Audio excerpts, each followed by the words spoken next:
Today, my guest and I discuss using actual history in your RPG campaigns, and you will learn more about the Missouri Leviathan than you ever wanted to know. Welcome to DiceGeeks.com Tabletop RPG Show.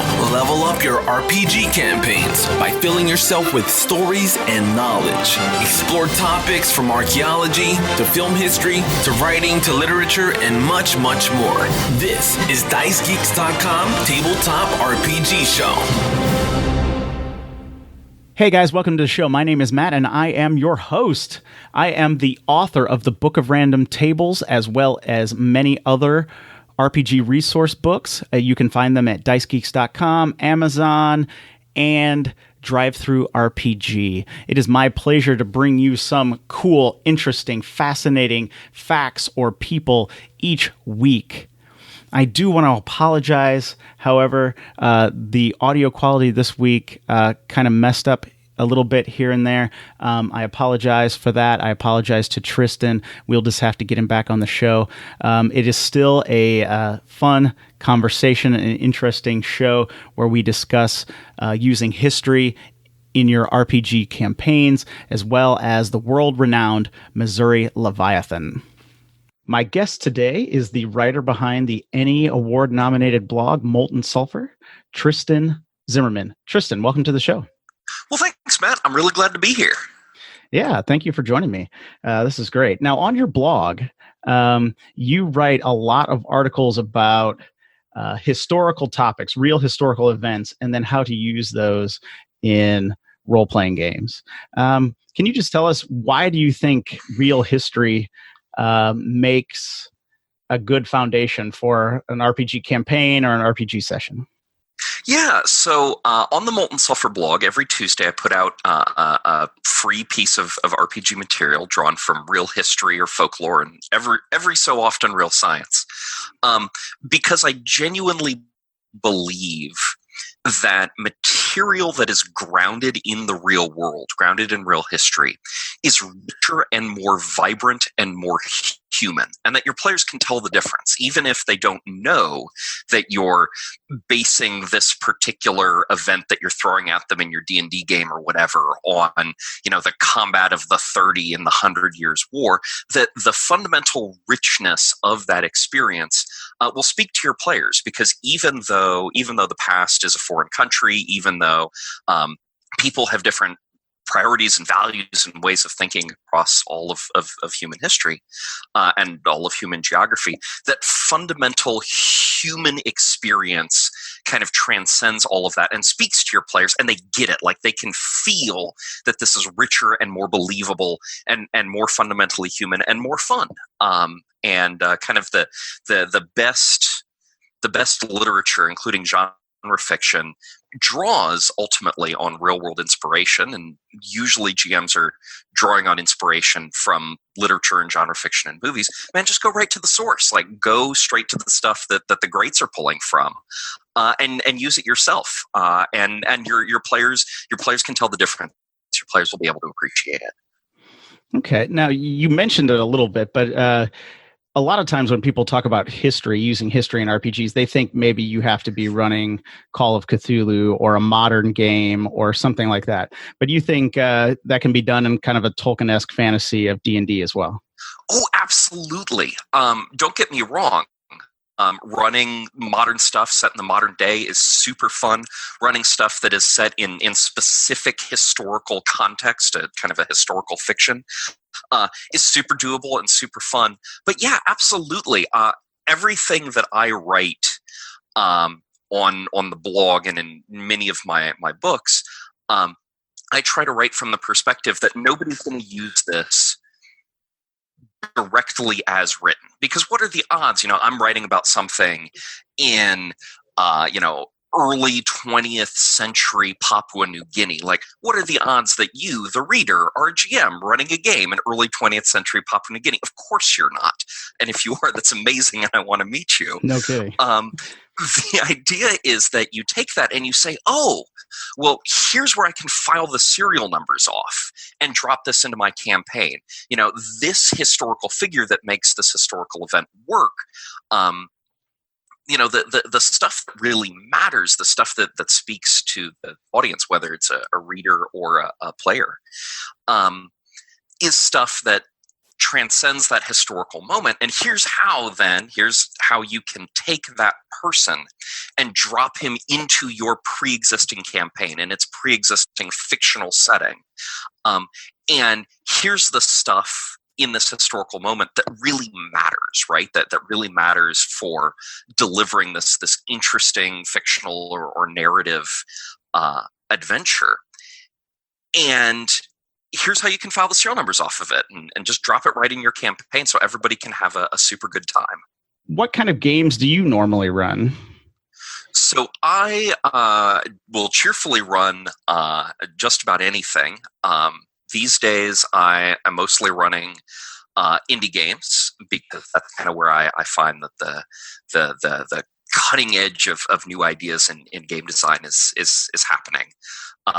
Games that I've run recently, Fate has become my go-to system, right? Like when I'm running something that doesn't have a built-in system for it, Fate I've just found is super easy. My group is very used to it. It's a lot of fun.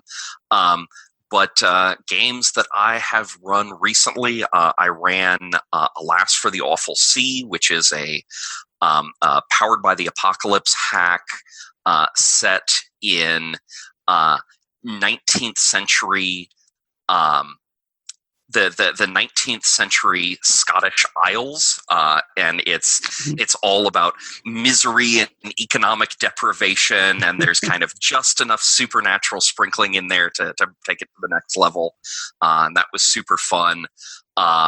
I wrapped up, this doesn't really count as indie, I would argue, but I just wrapped up a Space 1889 campaign. That was super fun. It's kind of Victorian steampunk adventures that hews a little more closely to real history in ways that a lot of my players are history buffs. So they really enjoy like meeting this NPC who is this historical figure, and they get excited about that. And meanwhile, you've got Edgar Rice Burroughs style Mars stuff happening in the background.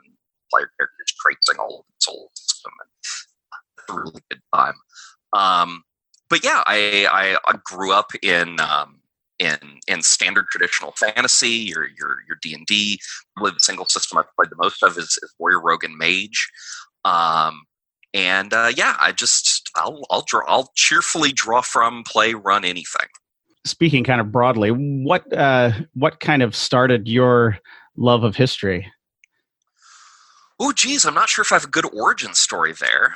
It's just sort of always been something that interested or excited me. And at a certain point in my life, I had a little bit of time on my hands, and I got together with a friend, and we said, well, what if we put out a book that's just a collection of real world people, places, and events ready for you to file the serial numbers off of and drop into your campaign. And golly, we did it. And that was the GM's Real World Reference back in 2012. And I've just sort of kept doing that ever since in book form, archive, historical people, places, and for RPGs blog. And earlier this year, I released a book, Making History, 3 1-session RPGs, which is kind of a collection of short stories, except it's one-shots, and it's one-shots that are historically grounded, and that was fun. So yeah, I've just been running with it. I have a great love of history as well, but just every once in a while, you'll hear about somebody almost kind of unbelievable to me, but who are involved in role-playing games, and they say, oh, well, history is boring or something like that. And I just don't even understand that. What would you say to somebody who says, oh, history is boring? What I would say is that is probably a person who has had the misfortune of growing up in an environment where history was taught just as a series of dates to be memorized. Because, a lot of us have been exposed to history in that way. Like, look, here's just an arbitrary list of names of kings, and I guess I have to regurgitate this on the exam. But that's interesting stuff. The stuff almost that doesn't matter.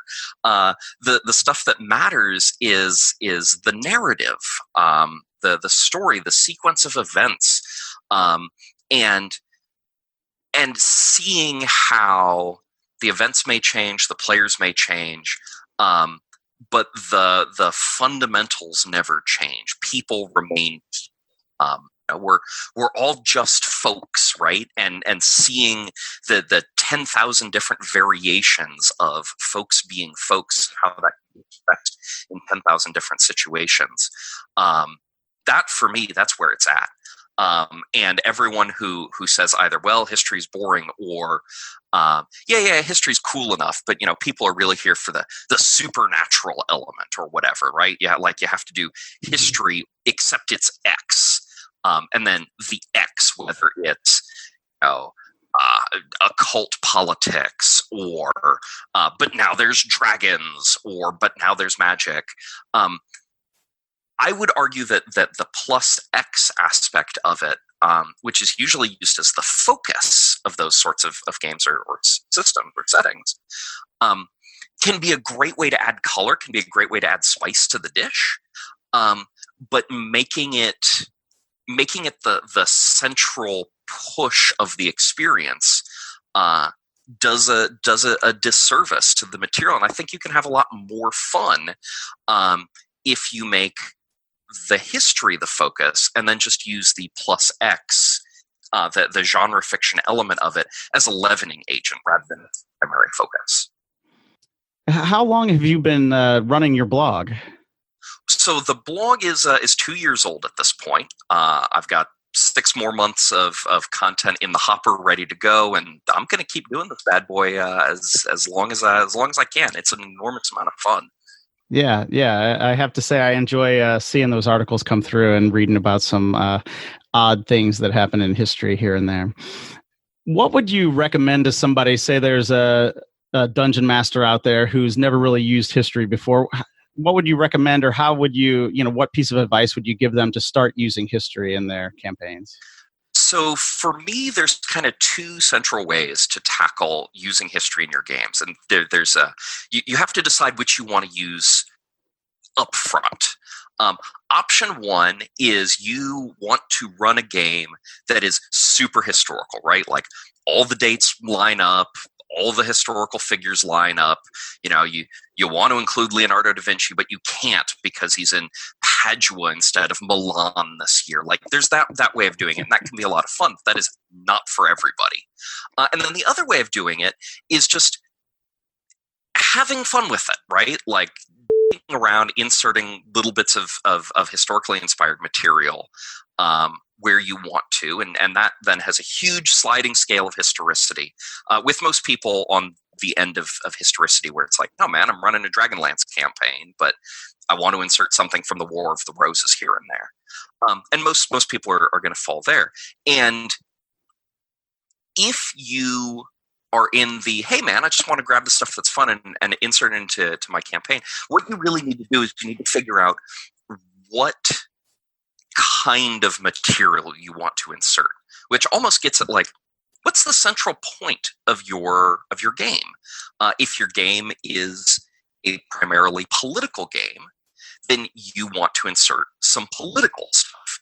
If your game is one about warfare, then you want to insert some warfare stuff. If your game is one about going into dark dungeons and emerging with treasure, then you want maybe some folkloric stuff or some archaeological stuff. And then once you've figured out the kind of material that you want, find an era where the thematic focus of that era, of that place and time, matches up.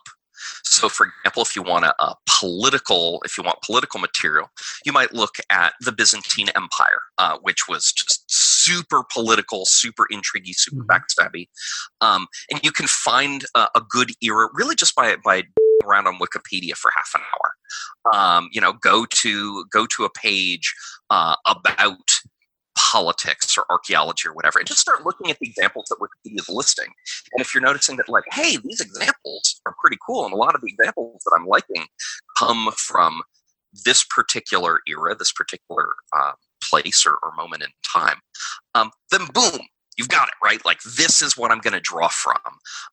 And then go get a book. Like, go down to your local library and say, hello, I am looking for a book on the Byzantine Empire. And they will say, cool, we'll go over to that shelf over there. We've got 4 books on the Byzantine Empire. Go over there, figure out which one's probably got the most political intrigue in it.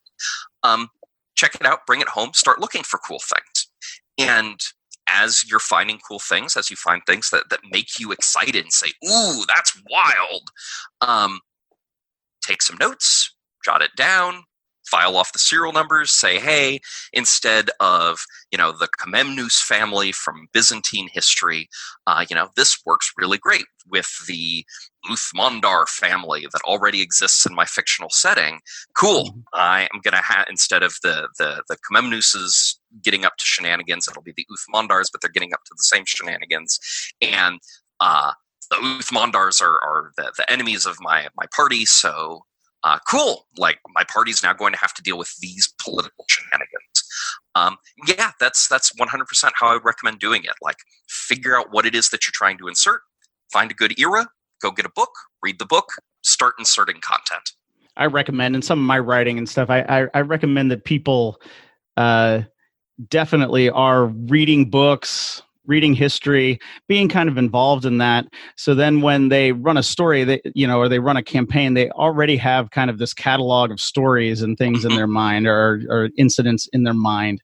And I think people underestimate that because, you say, you grab a book on the Byzantine Empire. If you just read that and then your campaign maybe falls apart or your friends can't show up, what's the downside?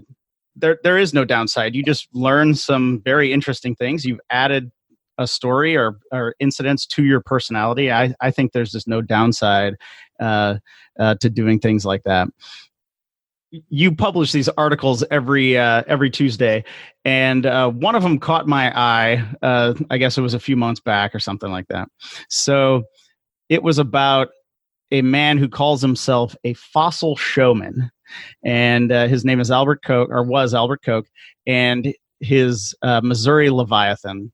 And I was just thinking we could kind of talk about that just a little bit, kind of give the listeners kind of a sketch of what he was about and what that situation was, and then see if we can kind of turn that into a few hooks or something for the listeners. So could you give us a little sketch on who Albert Koch was? So this guy is ridiculous. It's 1840. Put yourself back in time. It's 1840, and there's this guy, and he claims he's a scholar, but he's not a scholar, right? He's just a guy, and he digs up this kind of mass grave of mastodon skeletons, fossilized mastodon skeletons in eastern Missouri, and mastodons are kind of known at this point, right? Like, this is an established critter. People, even the lay audience, gets like, yeah, mastodons are a thing, in the same way that in the year 2019, the lay audience understand, like, yeah, Stegosaurus is a thing. So he can't just be like, hey guys, look at these awesome mastodon skeletons I found. No. He's got to make a bunch of money here. Mm-hmm. So what he does instead is he grabs all of the biggest bones he can and assembles himself a skeleton for a made-up animal, an animal that never existed. So he takes the skull of a mastodon, and instead of putting the tusks in the way tusks are supposed to go, he just in sideways. So instead of kind of going forward and down and up, they go kind of forward and out and back in. He rotates the shoulder blades so that they're facing the wrong direction. He picks the longest possible leg bones that he can so that the animal will be as tall as possible. Shoves in a bunch of extra vertebrae and ribs. And he produces this bastardized animal that doesn't exist, and he calls it the Missourium. And he says, look, I have discovered, the biggest, most horrible monster to have ever existed. This thing is aquatic. It can swim like an otter. It can run along the bottom like an elephant. It can eat vegetation in the lakes that it lives in, but it also eats predators. Like, this thing eats alligators. And he spills considerable ink in justifying that this creature, which he has invented from whole cloth, is the literal Leviathan from the Book of Job. Like, the Book of Job is describing the Leviathan and talking about how terrible this beast is. No, it's this thing. It's this animal right here. And Koch takes this critter on the road. This was very popular in the 19th century, where you would take these fantastic whether a marvelous animal or a great work of art or whatever, you take it on the road. And he brings it to Philadelphia and gets a paleontologist in Philadelphia to certify that this thing is legit. And at a certain point, unfortunately, in 1841, a real paleontologist with a good head on his shoulders gets involved. His name Richard Owen. He's actually the guy who coined the word dinosaur. And Richard Owen notices, wait a minute, this is nuts. These bones don't go together this way. A competent anatomist can just take a bunch of disarticulated bones and put them together correctly, even if it's for an animal he's never seen before. Because there's just particular ways that bones fit together. And the bones in the skeleton don't fit together at all. They just don't work. And Owen correctly identifies, like, this is a mastodon. And it's not just any mastodon. This is like 3 mastodon skeletons that you glued together badly, and then charged people a bunch of money to see. And Koch kind of has to wrap up his tour a little early. He does still wind up making bank on it. He sells his Missourium to the British Museum, where it is still on display to this day, albeit not as a Missourium, but as a mastodon. Owen gets his hands on the skeleton and rearranges it into a proper mastodon. And if you go to the British Museum and you see the mastodon, like, it's that one. And then next he comes, Koch has this. He's right off the heels of this wonderful success. So he decides to do it again. And he coincidentally finds another huge fossilized animal, a sea serpent, that he cobbles together from the skeletons of several prehistoric zeuglodon whales, which are these giant, admittedly rather snake-like whales, and like mollusk shells. It's like, oh yeah, those aren't fossilized mollusk shells; those are totally bones. But the paleontological community is a little quicker on the uptake this time. Like, hey, aren't you the same guy who was trying to tell us that Missourium was a real thing? So they investigate. They actually find that these different bones were excavated from sites as much as 15 miles away from each other, which to me is a really important detail because it proves that this was an intentional fraud, right? Like, a truly incompetent anatomist could have assembled the Missourium and been like, oh, I didn't know any better. If you're excavating bones from 15 miles apart, it's like 15 miles apart, and you're like, oh yeah, these are all totally from the same animal, that is a fraud. That is a clear and intentional fraud. And the sea serpent has much less success, though oddly the King of Prussia still buys it for whatever reason. And yeah, like, that's the story of Albert Koch and his Missouri Leviathan. Is this guy who just finds some fossilized bones and glues them together in ways that don't work at all, and is like, hey, come give me money. And it's this truly bizarre story. Yeah, like I said, when I read it, it just kind of caught me. But I mean, the 19th century wasn't, that isn't the only story from the 19th century. Of course, the Cardiff Giant or the Fiji Mermaid, things like that kind of went on. But what was interesting to me is that it just kind of the market for things, I guess, just entertainment and things were so different back then that we kind of just pass it over, a little bit, or we have a kind of a hard time taking off our 21st century lens just to realize that, entertainment back then was shows, and it was, and these creatures were kind of mysterious, of course they're still even mysterious today, but, yes, that, 1940 or 1840 is, we get the word dinosaur for the first time and things like that. So just kind of playing on some of that mystery, I just find that kind of interesting. And in the way that Albert Koch, goes, he's going to put on a show almost like P.T. Barnum or something like that, right? And so just taking that kind of situation and just saying, okay, so we're playing Dungeons and Dragons 5th edition. How do we take that historical event in some way and put that into our game? So first off, in my opinion, like, you really hit the nail on the head with the show aspect of it. And in your 5th edition game, like, your characters and the non-player characters in the setting, they don't have these 21st century glasses on. So yeah, come on down and see the giant traveling skeleton of the huge ancient beast. That's absolutely a draw. And so filing the serial numbers then is really easy, right? Mm-hmm. The bones weren't excavated in eastern Missouri. It's probably not a mastodon. Mm-hmm. And maybe the guy's name isn't Albert Koch anymore. Maybe he's, Albertius Coxwheel or something. The great gnome scholar. Yeah.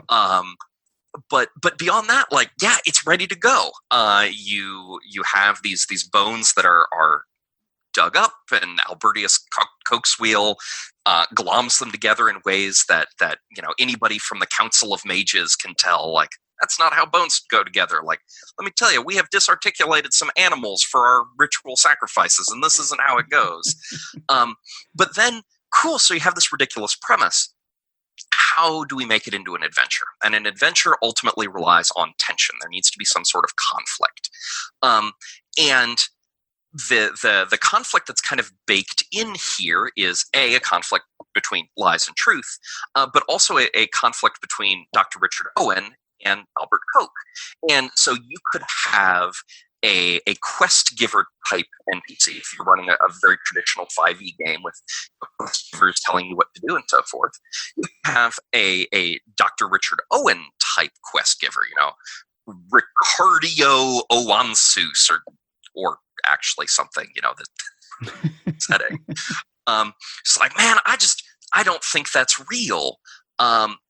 But before I go around making accusations, I really want to know more. I know that the skeleton isn't bones articulated together correctly, but there's a lot I don't know. And so could you, the player characters, go and figure something out? And ideally, you can kind of ground it in central campaign themes of your campaign or your campaign setting. Like, maybe this is in a setting where personal honor is very important. So Dr. Owen doesn't want to accuse someone of being dishonorable without being able to back himself up. Now, boom, really well integrated into the setting, and everybody's really like, yeah, that's my perfect. So maybe the PCs have to go and talk to Albert Koch and see what they can ferret out, and maybe get him to slip up and admit some things that he wishes he hadn't. They can steal his journal, sneak into his rooms and while he's away, break in and steal his journal and see what he has to say. Maybe go to the excavation site, right? Like, figure out where the excavation site is. Follow his tour backwards along its trail until you figure out where he assembled it, and talk to the people there and figure out where he dug these bones up, and then go to the site where the bones were excavated. And if you're running a very traditional 5e campaign, I'm sure the site is occupied by monsters, and you're going to have to drive them off before you can do any excavation. There's a dungeon there too. There's a dungeon there. Oh, you got the bones out of a dungeon. Yeah. So you have to, like, follow his footsteps into the dungeon, try to piece together the story from the stuff he left behind. And maybe you discover some fundamental truths there, and what's really going on. Maybe if you're running a little bit of a more social game, a little less dungeon crawly, you go to the site, and instead of having to deal with monsters and dungeons, you have to deal with the locals, because the locals paid by your Albert Koch NPC to dig up the fossils, and they're very much hoping that he's going to come back next year and pay them more money to dig up more fossils. And so they certainly have a vested interest in lying to your face and telling you like, no, these are definitely real. Like they weren't dug up 15 miles apart. And so you have to ferret out the truth here and, figure out where their stories are inconsistent and then start applying some pressure. Like, hey, did you know that it's illegal to lie to a member of the Adventurers Guild? And really, really hammer that home. But I mean, even then taking it even further outside of other, into other games, I think for like a Call of Cthulhu game, you could almost use it exactly. You just move it 90 years into the future and then just say the skeleton is actually like some beast from the mythos or something. And that Albert Koch is not just maybe a con man or a flim-flam man out for a buck. He's maybe some kind of possessed demon or something like this that's luring people to look at the statue so they go insane, or the skeleton so they go insane. Or he's a dupe, right? He doesn't even realize that he's dug up this Migo carcass or whatever. I don't know if Migos have bones. Say they do. He's dug up this fossilized Migo skeleton, and the anatomist is like, hey, these bones don't fit together right. And the truth is not that this is 3 skeletons glued together. The truth is that Migo skeletons don't fit together right. They're an alien creature, and they're beyond moral comprehension. So of course their bones don't obey the normal laws of how bones fit together. And as you're following up on this, and you're just not finding any evidence that he is an intentional fraud. And then along the way, like, you get tangled up in the cult because the cult knows that this guy's a dupe, even if this guy doesn't. They're very interested in making sure this Migo skeleton stays on the road as long as possible so that it drives as many visitors insane as possible. I mean, the Migo skeleton is doing amazing things for the cult recruitment numbers, let me tell you. And so they're trying to interrupt the party, and they're throwing cultists at you and stuff like that. So what about, like, say if somebody was running a futuristic game, how would they take something like that and use it in a futuristic game? So if it's a futuristic game with aliens, you can once again almost run it as historical as it was in history, because this, instead of being skeleton rearticulated, this is, he claims like, look, we found the terrible bug bladder beast of Trawl, and an anatomist is like, I am pretty sure that is 3 different animals that we already know exist, stitched together, and then with Star Trek skin healing technology made to look like it's like a single critter.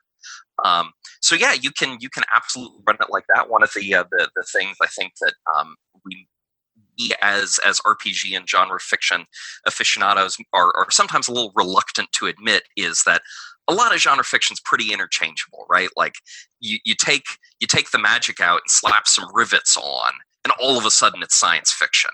Not hard science fiction, but what works for fantasy usually works just fine for soft sci-fi. Yeah, no, I agree. It's usually always the action or adventure kind of part that tabletop role-playing game does really well, in my opinion. Yeah. Now, I don't know. I'm still just trying to think of, I guess even a fossil showman could make a character type as well for a party, don't you think?